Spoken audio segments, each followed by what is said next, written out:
एक महिला विधवा होने के बावजूद भी अपने पति के सपनों को जीती है और उन सपनों को एक नई उड़ान देती है।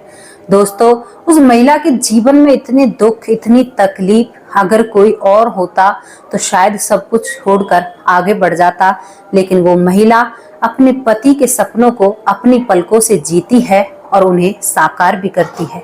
आइए उस महिला के कुछ अच्छी बातें या उनके जीवन का संघर्ष हम आप लोगों के सामने रखते हैं वो सारी चीजें कि एक महिला जब अपनी पर आती है तो क्या कर गुजर सकती है। कहानी की शुरुआत करते हैं दोस्तों अच्छे लफ्जों से। आपका साथ चाहिए कहानी को आगे बढ़ाने के लिए।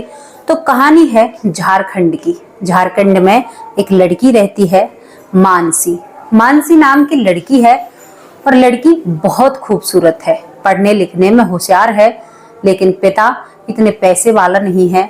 मानसी की एक भाई है, उसकी पत्नी है घर में और मानसी के माता पिता हैं। अब मानसी का पिता अपनी बेटी के लिए शादी के सपने देखने लगता है।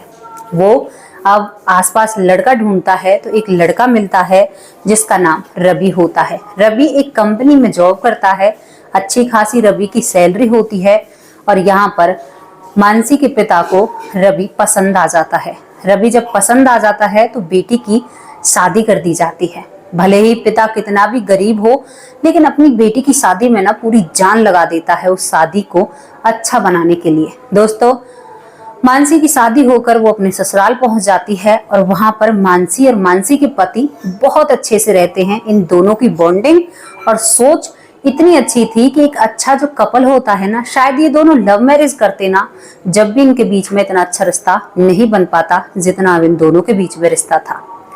सास ससुर भी ठीक ठाक थे, कोई ऐसी परेशानी नहीं थी। लेकिन दोस्तों, मानसी का पति जो कंपनी में जॉब करता है तो वहां पर शादी को कम से कम 5-6 महीने निकल जाते हैं। तो मानसी का पति और मानसी छत पर बैठकर एक दूसरे के साथ कॉफी शेयर कर रहे हैं और दोनों जने अपनी बातें बतरा रहे हैं। जब आपस में बातचीत करते हैं तो मानसी का पति कहता है कि मैं तुमसे एक बात कहूं, तुम बुरा ना मानो।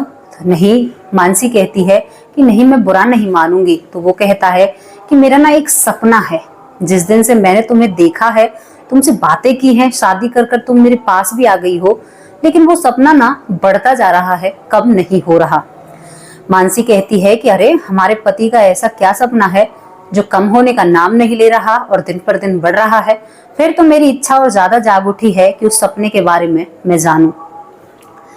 मानसी का पति रवि कहता है कि मेरा सपना है कि तू एक IAS ऑफिसर बन जाए। तो मानसी जो एक घूंट चाय का उसके अंदर है कॉफी का और कॉफी कप हाथ में है, वहीं पर थम जाती है और यहाँ पर रवि के गालों को पकड़कर कहती है कप को रखकर कि तुमने मेरी जुबान और मेरे अंदर की बात को कैसे जाना। सच्ची में तुम मेरे बहुत अच्छे पति हो और तुम बहुत अच्छा ख्याल रखते हो। पति हो तो तुम्हारे जैसा भले ही देर से हो। रवि अपनी पत्नी की बातें सुनकर हंसने लगता है। दोनों हंसने लगते हैं अपनी अपनी कुर्सियों पर बैठकर और बहुत जोर जोर से हंसते हैं। तो मानसी कहती है जी, आपका सपना है, लेकिन इसे पूरा मैं करूंगी और जीऊंगी मैं। अब यहाँ पर रवि अपनी नौकरी में काम बढ़ा देता है, ओवर टाइम किया करता, क्योंकि पत्नी को कोचिंग दिलानी है दिल्ली। पहले की पढ़ाई पूरी हो चुकी है, लेकिन IAS ऑफिसर बनने के लिए तो बहुत पढ़ना पड़ता है, बहुत पैसों की जरूरत होती है। तो वो ओवर टाइम किया करता और 1 महीने में उसने ओवर टाइम कर कर अपनी पत्नी को दिल्ली भेज दिया। दोस्तों, मानसी दिल्ली चली जाती है और अपने पति के ख्वाबों में रहते हुए वहां पर वो जी तोड़ पढ़ाई करती है, कोचिंग लेती है। उधर मानसी का पति कंपनी में दिन रात नौकरी कर रहा है, लेकिन कहते हैं ना, जिसकी किस्मत खराब होती है ना, उसे कहीं सुख और सुकून नहीं मिलता। दोस्तों, मानसी एक दिन कोचिंग लेकर अपने घर आती है तो उसके पास फोन पहुंचता है कि तुम्हारे पति की रोड एक्सीडेंट में मौत हो गई है, जल्द से जल्द तुम घर आ जाओ। तो मानसी वहीं पर हाथ से फोन छूट जाता है, संग सी बैठ जाती है और अपने आंसू पोंछती है और फिर भागती है अपने पति की तरफ। ससुराल में आती है दोस्तों, पति की जब अर्थी देखती है तो उसके पैरों तले जमीन खिसक जाती है। वो लड़की दरवाजे की चौखट पर ही बेहोश हो जाती है और बस वो रोना भी उससे नहीं निकल पा रहा है। इतने ही जो लोग होते हैं उसके पति की अर्थी को कांधा दे देते हैं और मानसी दरवाजे पर बेहोश पड़ी रहती है। कुछ महिलाएं उसे उठाती हैं, अंदर की तरफ ले जाती हैं, उसको होश में किया जाता है और बस मानसी रवि ही रवि चिल्लाती रहती है और वो दिन रात अपने पति का विलाप करती है। मानसी की माँ, मानसी के पिता उसको बहुत ज्यादा धैर्य बनाते हैं, लेकिन कहाँ एक पति का सब्र आने वाला था और मानसी जब उसकी आंख खुलती या होश से बाहर आती तभी वो रवि रवि चिल्लाती कहती कि मैं तुम्हारा सपना जी रही हूँ, तुम मुझे कैसे छोड़ के जा सकते हो। इतने भावुक भरे पल थे दोस्तों, मेरे रुए खड़े हो रहे हैं। बहुत ज्यादा वहां पर लोग रो रहे थे, चीख रही थी, महिलाएं चिल्ला रही थी, क्योंकि एक 22-23 साल का नौजवान इस दुनिया से जा चुका था, 24-25 साल का। अब यहाँ पर 12 दिन हो जाते हैं, 13वीं हो जाती है। मानसी के जो माता पिता होते हैं वो कहते हैं कि बेटी तुम पर एक भी बच्चा नहीं है, तुम यहाँ पर क्या करोगी, चलो अपने मायके चलो। तो मानसी कह देती है कि नहीं पिताजी, मैं आप लोगों के साथ नहीं जाऊंगी। मेरे पति ने कुछ सपने देखे हैं, मैं उन सपनों को पूरा करूंगी और जो आगे की जिंदगी है ना, मैं अपने पति की जिंदगी मैं जीऊंगी, क्योंकि मेरी आंखों में वो सपने छोड़ कर गए हैं जिन्हें मैं नहीं छोड़ सकती। दोस्तों, माँ बाप बहुत सारी कोशिश करते हैं लेकिन मानसी नहीं मानती है और बिल्कुल भी अपने ससुराल से मायके नहीं जाती है। अब मानसी वहां पर रहती है तो जहां पर वो कंपनी में जॉब किया करता, वहां पर कुछ फंड, कुछ पैसे यहाँ पर जो रवि है उसके बचे हुए होते हैं, तो वो मानसी के नाम आ जाते हैं। 1.5-2 लाख की रकम थी दोस्तों। अब घर पर पैसे आते हैं, जब तक वो 1.5-2 लाख रुपए खत्म नहीं होते तब तक मानसी का ससुर उसके सामने बहुत अच्छे से पेश आता है।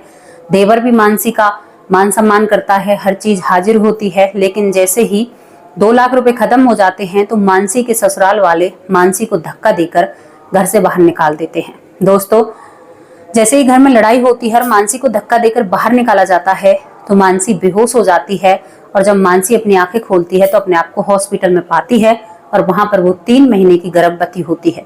3 महीने के अंदर अंदर मानसी के 2 लाख रुपए खत्म हो चुके थे और उसे पता चलता है कि जो इस दुनिया से चला गया है उसकी निशानी उसके पेट में पल रही है। ससुर और देवर बिल्कुल भी मानसी को घर में रखने की कोशिश नहीं करते और कहते हैं कि दोबारा उस घर में मत आ जाना। मानसी कहती है कि मैं प्रेग्नेंट हूं, तब भी वो लोग नहीं सुनते हैं और यहाँ पर मानसी हॉस्पिटल में अकेली पड़ी रह जाती है। मानसी एक वार्ड बॉय से फोन लेती है और उस फोन से अपने माँ बाप के पास फोन करती है। मानसी के माँ बाप भागे भागे आते हैं और अपनी बेटी के पास आकर बैठते हैं और सारी कहानी मानसी उन लोगों को बताती है। दोस्तों, जब मानसी बता रही थी तो उसकी आंखों से आंसू नहीं रुकते हैं, वो रोती जाती है और सारी बातें अपने पिता को बताती है। पिता कहता है कि बेटी चलो तो तुम अब हमारे घर चलो। तो कहती है कि पापा कैसे जाऊं, तुम्हारे बेटे की जो बहू है पहले से ही मुझसे जलती है और तुम्हारा रहना खाना भी हराम कर देगी और तुम्हें भी खाने के लिए नहीं देगी, तो मैं तुम्हारे पास कैसे जा सकती हूँ। मानसी का पिता 2 दिन 2 रात सोचता रहता है, तब तक बेटी हॉस्पिटल में होती है और वो एक फैसला लेता है कि बेटी तुम यहीं पर एक किराए का कमरा लो और यहीं पर रहो, तुम्हारी माँ को मैं तुम्हारे पास छोड़ दूंगा। दोस्तों, मानसी की माँ और मानसी अब उसी शहर में रहने लगते हैं एक घर लेकर और मानसी का पेट दिन पर दिन बढ़ता जाता है। 9 महीने मानसी के पूरे हो जाते हैं। एक दिन उसको प्रसव भी शुरू हो जाता है। हॉस्पिटल में जाते ही तो उसे पता चलता है कि उसने एक सुंदर से बेटे को जन्म दिया है। अब उस बेटे की शक्ल में ना वो अपने पति की छवि ढूंढ रही थी, हूबहू अपने पिता पर उसका बेटा गया था। मानसी दिल में सुकून मनाती है और मानसी अपनी जिंदगी उसके सहारे काटने की सोचती है। उसके बाद जब वो बेटा 1 महीने का होता है, 2 महीने का हो जाता है, उसके बाद मानसी एक फैसला लेती है कि माँ जी, जीवन बहुत बड़ा है, ऐसे कैसे जीवन में काटूंगी। इससे बढ़िया है कि जो सपना मेरे पति ने देखा था वो सपना मैं पूरा करूंगी। और दोस्तों, यहाँ पर दोबारा से मानसी अपनी कोचिंग और पढ़ाई शुरू करती है। पढ़ाई शुरू करने के बाद मानसी एक इंटरव्यू देती है। इंटरव्यू देने के बाद दोस्तों, जहां पर वो इंटरव्यू दे रही है वो लोग भी मानसी की कहानी को सुनकर भावुक हो जाते हैं।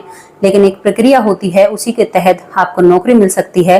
सभी टीम मानसी का इंटरव्यू लेती है और वहां पर मानसी पास हो जाती है इंटरव्यू में। और वहां पर जो टीम बैठी हुई है ना, वो मानसी को शाबाशी देती है, कहती है कि तुम जैसी महिला ही समाज को सुधार सकती हैं। दोस्तों, मानसी जो सपना पति ने देखा था वो सपना मानसी ने पूरा कर दिखाया। यहाँ पर मानसी अब ट्रेनिंग पर जाने की तैयारी कर देती है। मानसी IAS ऑफिसर बन जाती है। ट्रेनिंग पर जाती है, बेटे को माँ के सहारे छोड़कर जाती है। ट्रेनिंग पूरी कर कर अब मानसी ऑफिस में बैठने लगती है। वही वो एक अधिकारी बन चुकी है। अब दोस्तों, उसकी नौकरी चल रही है। तभी उसका वो देवर, जिस देवर ने धक्के मारकर उसको घर से बाहर निकाला था, और वो ससुर जो 2 लाख रुपए खाकर अब वो मानसी के ऑफिस में आते हैं, किसी केस के सिलसिले में मानसी के सामने आते हैं, तो मानसी देखकर ऐसे रिएक्ट करती है जैसे उन लोगों को जानती नहीं है। लेकिन ससुर जी को तो पता है ये हमारी वही बहू है जो हमारा बेटा इस दुनिया से चला गया है, उसकी ही पत्नी है। और यहाँ पर ससुर जी हाथ जोड़कर खड़े हो जाते हैं। तो मानसी अपनी चेयर से खड़ी होती है, कहती है कि कोई बात नहीं बाबा जी, आप बैठो। अपने देवर को भी बिठाती है और बताइए आपका क्या केस है। तो यहाँ पर मानसी का ससुर कहता है कि जी मेरा एक साला है और उसे किसी ने गलत केस में फंसा दिया है और पुलिस देख रेख अच्छे से नहीं कर रही है, छानबीन। तो क्या आप हमारा एक केस ढंग से दिखवा देंगी या करवा देंगी? वो तो एक आम तरीके से गए थे, उन्हें क्या पता था कि वहां पर उन्हें बेटे की बहू मिलेगी। दोस्तों, मानसी कहती है कि आप चिंता मत कीजिए, जो भी सच होगा सच के साथ हम लोग हैं। चाहे आपका साला सही है तो सही होगा, आगे गलत है तो उन्हें कोई नहीं बचा सकता। अब यहाँ पर ससुर और देवर अपनी कुर्सियों से उठकर चल देते हैं और फिर ससुर पीछे मुड़कर कहता है कि बहू, अगर तुम्हें किसी भी चीज की जरूरत हो तो हमें बता देना। मानसी कहती है कि तुम्हारी हिम्मत कैसे हुई मुझे बहू कहने के लिए? बहू का रिश्ता उसी दिन खत्म हो गया था जिस दिन तुम लोगों ने मुझे धक्के निकालकर घर से बाहर निकाल दिया था। तुम्हें पता है तेरा एक पोता भी है जिसे मैं खिला रही हूँ। ये मेरा स्वभाव है, मेरा नेचर है। मैं हर व्यक्ति से ऐसे ही बात करती हूँ क्योंकि अब मैं एक ऐसे अधिकार पर, एक ऐसी पोस्ट पर बैठी हूँ जहां पर मैं जनता की सेवा के लिए ही बैठी हूँ। दोस्तों, यहाँ पर ससुर ये बातें सुनता है और कहते हैं ना कि एक बुरे से फेस को लेकर वहां से चल देता है। और यहाँ पर मैडम साहिबा अपना काम शुरू कर देती हैं, जहां पर इसके ससुर का साला निर्दोष निकलता है और उसका केस सही कर दिया जाता है। अधिकारियों को बहुत ज्यादा मानसी डांट लगाती है, कहती है कि अपना काम ईमानदारी से किया करो, किसी बेगुनाह को तुम ऐसे ही नहीं फंसा सकते। उसके बाद दोस्तों, मानसी अपने बेटे को देखती है, बेटे को पाल पोस कर बड़ा करती है, 4 बातें सबको सुनाती है जिस जिस लोगों ने उनके साथ गलत किया था। और वो ख्वाबों में भी अपने पति के में खोई रहती है और बस अपने बेटे में अपने पति की झलक देखती है।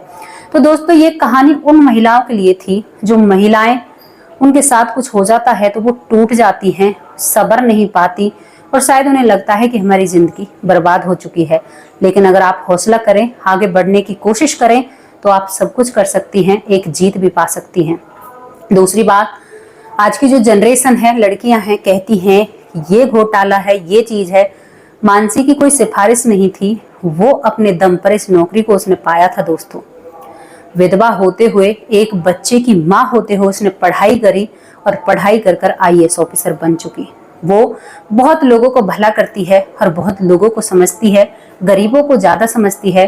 तो क्या कहोगे उस महिला के बारे में जिसने समाज में एक नई नींव रखी, समाज को सिद्ध किया कि महिला विधवा होने के बाद लाचार बिल्कुल भी नहीं है, वो एक सुंदर और अच्छी और बहुत अच्छी महिला है, स्ट्रॉन्ग है, वो किसी से हार नहीं मान सकती। तो दोस्तों, मानसी के लिए 2 लफ्ज तो बनते हैं अच्छे अच्छे, तो आप कमेंट जरूर छोड़कर जाना और जैसी भी आप लोगों को स्टोरी लगी इसके बारे में भी बात बताना और किस किस को मानसी जैसा बनना है, मानसी जैसा काबिल महिला बनना है इस समाज में, वो भी अपनी राय रखना।